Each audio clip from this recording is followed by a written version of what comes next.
Matthew, you've been around big fight weeks here in America. How's Liam handling it from what you've seen being around him so far? He's just taking it in his stride. He's relaxed, he's upbeat, he's confident. I don't think he could be in a better place mentally, and he's not overawed or overwhelmed by the occasion or by when you go from fighting, say, on a certain level, and then you find someone like Canelo, who's probably the biggest star in boxing right now. Obviously, the media attention's a lot more, but he's just soaking up, enjoying it. He's the world champion, so he's just taking it in his stride. And his preparation, how's it gone from where you've been looking at it? It looks sharp from what I've seen. Like I say, Canelo's a tough fight, but of course he is. But Liam's an undefeated world champion, and he's looking forward to it. He's prepared well. He's since the press conference out here, he wasn't in bad nick then. Went back and he's really got the head down. And I think he's bouncing into this fight, coming into it full of confidence, full of belief, and I think he's excited about the challenge. How do you beat someone like Canelo Alvarez? I think Liam Smith's got the perfect style. Canelo is already going to be a legend, isn't he? He's a future Hall of Famer already, beating lots of great fighters, but he likes to fight in bursts. I think it hurts him to do 154 pounds. He doesn't want to fight for 3 minutes of a round. Liam Smith's not a concussive one-punch knockout, say, specialist, but what he is, he chips away. It's like he chops that tree bit by bit by bit, and he's constantly in range, constantly touching you, constantly feinting, and you never get like a, I was at the Cotto Canelo fight, and both, Cotto at that stage of his career, same sort of thing, master boxer, didn't like to go 3 minutes of every round, even the Canelo, and they were like having mutual rests within the, if you know what I mean, where you don't get that rest with Liam Smith. He's constantly on you, and I think after 7, 8, 9 rounds in the fight, we'll see where Canelo is in the fight then.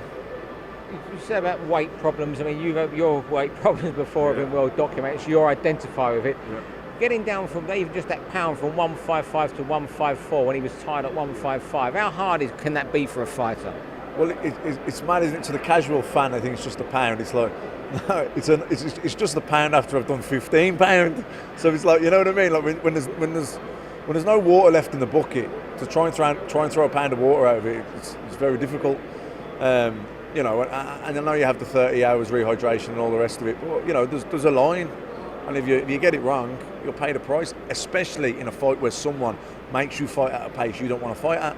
It's usually if someone struggles at weight, they might be okay for a few rounds, but in a fight where they're constantly working, constantly under pressure, they hit that wall after, it might be 6 rounds they hit the wall, could be 10 rounds, but at some stage they will hit that wall. Canelo, let's say, comes in around 175 on fight night. Is that good, or? Again, what I'm saying, it's an advantage for a few rounds, I think, but if it's to be able to put that much weight on, how dehydrated were you the day before? Massively dehydrated, so, how much does that take away from your performance? I suppose it depends on how hard you've been made to work. If you're dictating all the terms in there, if you're controlling the pace, you'll get away with it, it'll be okay.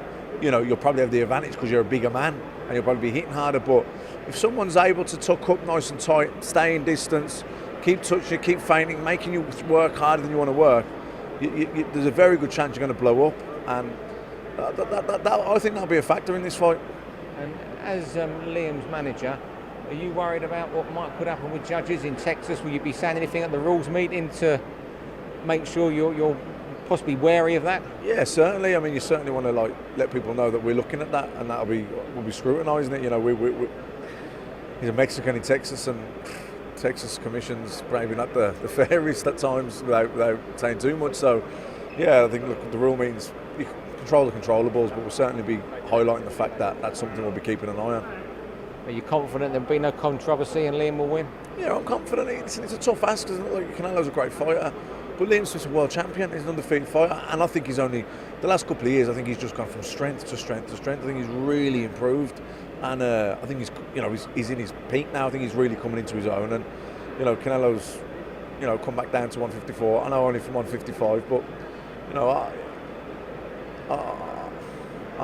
I'm excited for Saturday. I think Liam Smith's going to shock a lot of people.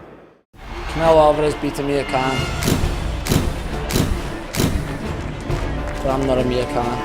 Good shot, great left uppercut. Beauty, absolute beauty, the left hook. I'm a bigger man. Great punches from Smith. Two savage body shots. I'm a stronger man.